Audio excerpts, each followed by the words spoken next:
المؤتمر السنوي الأول لتريندز حول أمن الشرق الأوسط الذي نعقده بالشراكة والتعاون مع المجلس الأطلسي، والذي نسعى من خلاله إلى طرح الرؤى والتصورات الجديدة التي نستطيع من خلالها بناء نظام إقليمي مستدام في منطقة الشرق الأوسط، بناء على ما تحقق في السنوات الأخيرة من تحولات إيجابية، ولا سيما هزيمة تنظيم داعش وتوقيع اتفاقيات السلام الإبراهيمية. I want to welcome everyone today for joining us either in person or virtually for an important conversation about the security and economic prosperity of the Middle East.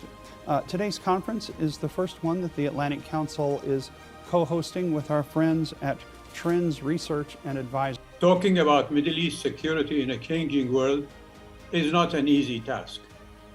The security of this troubled, important region has been, throughout its history, linked to the politics of great powers dominant in the world and the nature of the dominant world order.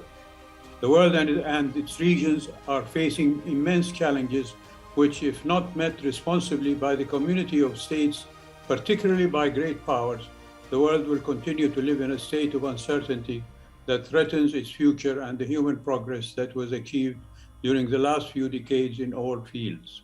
President Biden has articulated a clear strategic vision, committing us to a more sustainable set of long-term relationships with our partners in the Middle East and North Africa. These relationships must feature an affirmative agenda, one that focuses on solving shared problems and building shared prosperity. Executing or opening the door for the sort of economic integration that would bring about peace is not something which can be done, by signing a piece of paper. It requires a significant change in the mindset of many of the countries in the region, and a belief that the economic benefits of trade and integration will outweigh the possibilities of securing gains through some of the more nefarious or conflict-based ways of dealing with your neighboring countries. I think placing discussions in a security framework, as others have noted, is crucial. If there is no security and no stability, there will be no economy, no trade, no mega projects, no sports events and no exhibitions, no civil society to deal with or talk about. Terrorism and extremism and violent extremism does not just happen out of the blue. What is the process of this? This is very important to understand when drafting national action plans as to what are the process that people go through. Is it frustration? Is it development? Is it lack of religious understanding? All of these things need to be taken into account. على مدى سنوات طويلة شكل الصراع العربي الإسرائيلي عاملا مهما من عوامل عدم الاستقرار في الشرق الأوسط، ليس من خلال الحروب التي نشبت ضمن هذا الصراع فقط، ولكن أيضا لأن هذا الصراع كان يتم استغلاله دائما من قبل جماعات التطرف والإرهاب. Unfortunately, we can all agree that the region suffers no shortage of conflicts, tensions, and uncertainty.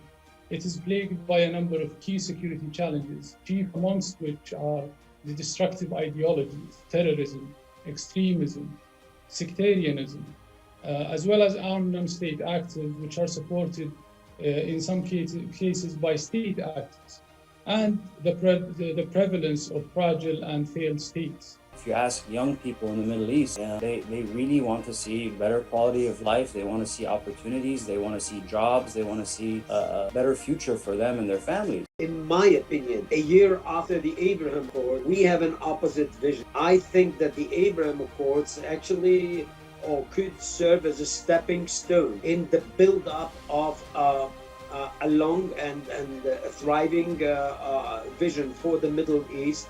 We do not have more focus, not in the media, not on the international reports. But when you have one scapegoat from Saudi Arabia or from any country, we have all the booming media is talking about. We have to admit that such threat is not limited to the region. And that is, I think, we have to capitalize on this issue. It's whatever program Iran has, whether it's proxies or nuclear issues or missile program, the threat of such activities is not limited to neighboring countries, not to Gulf, not only to Middle East. It goes beyond that, and it's for sure threatening the European countries and even beyond.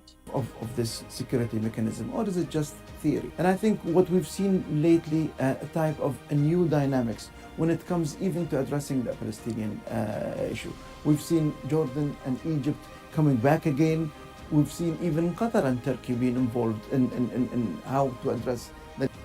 At the conclusion of this conference, we at Trends Research and Advisory would like to express our sincere thanks and appreciation to our partners at the Atlantic Council, particularly the Scowcroft Middle East Security Initiative, for this constructive cooperation and partnership in organizing this conference in a way that exceeded our expectations. We are keen on continuing and expanding this cooperation in the future to serve security, development, and peace in the region and the world.